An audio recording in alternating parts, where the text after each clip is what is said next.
வணக்கம் ஃப்ரெண்ட்ஸ், உங்கள் எல்லாரையும் நான் பிருந்தாஸ் கிச்சனுக்கு அன்போடு இருக்கிறேன். இப்போ நம்ம நூறுக்கோல் வச்சு சட்னி அரைப்போம்.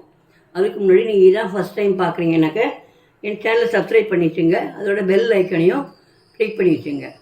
வாங்க வீடியோக்குள்ளே போகலாம். இப்போ நான் அடுப்பில் பேன் போட்டிருக்கேன். அதில் வந்து ஒரு 2 ஸ்பூன் அளவுக்கு நம்ம எண்ணெய் விட்டுக்கலாம். முதல்ல எல்லாத்தையும் நம்ம வறுத்து எடுத்துக்கணும். நம்ம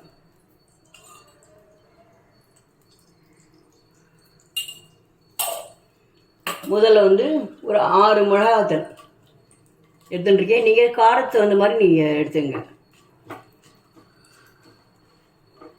இதை நல்லா முதல்ல பாதி வறுவிட்டோன்னா ஒவ்வொரு சாமானாக போடலாம்.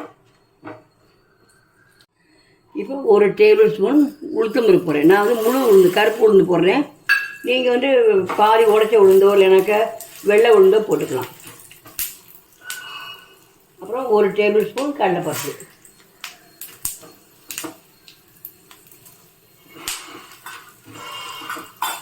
முழு உளுந்து போட்டோம்னா நம்ம அதில் சத்துக்கள் இருக்குங்கிறாங்க, அதனால் நம்ம வந்து போடுறேன். இங்கே நம்ம எண்ணெய் இருக்கோ அதை வச்சு நம்ம பண்ணிக்கலாம், ஒன்றும் பிரச்சனை இல்லை. இப்போது இது பாதி வறுவடட்டும். சிம்லேயே வச்சுங்க, பெருசாக வச்சிங்கன்னா தீஞ்சு போயிடும். அடுப்பு சிம்லேயே வச்சுங்க. இப்போ வந்து வெங்காயம், வெள்ளைப்பூடு போடலாம்.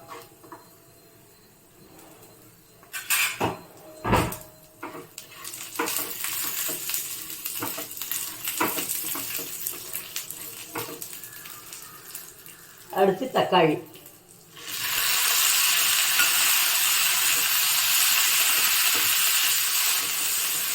எப்படி வறக்கத்தான் போடுவாங்களோ எல்லாத்தையும் ஒன்றாவே போட்டுடலாம். 1 by 1 போட்டுன்னு இருக்க வேண்டியதான்.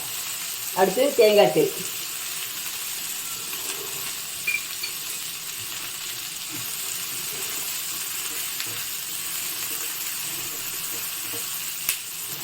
அடுத்தது ஒரு நூல்கோலை தோல் செய்விட்டு பொடியாக நறுக்கி வச்சுருக்கேன், அதையும் போட்டுடலாம்.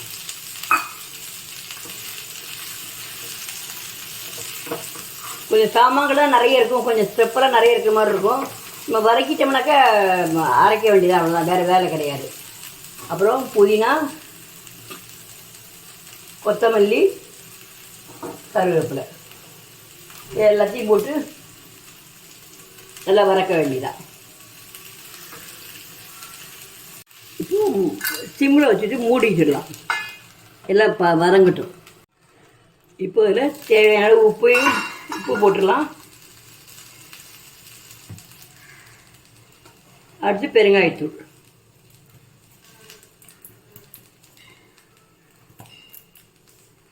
இன்னும் ஒரு 2 நிமிஷம் வச்சுருந்து நம்ம எடுத்துடலாம்.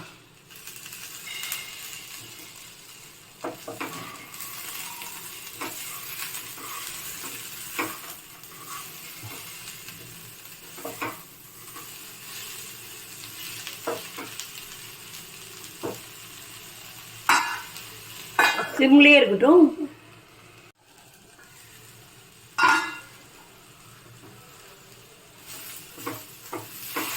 இப்போ நல்லாவே வதங்கிட்டு நம்ம அப்படியே மூடிட்டு வச்சுட்டு அடுப்பை அணைச்சிடலாம். இதோட கொஞ்சம் இஞ்சி போடனாலும் போட்டுக்கலாம். நான் அதில் போடலை, நீங்கள் வேணா போட்டுக்கலாம்.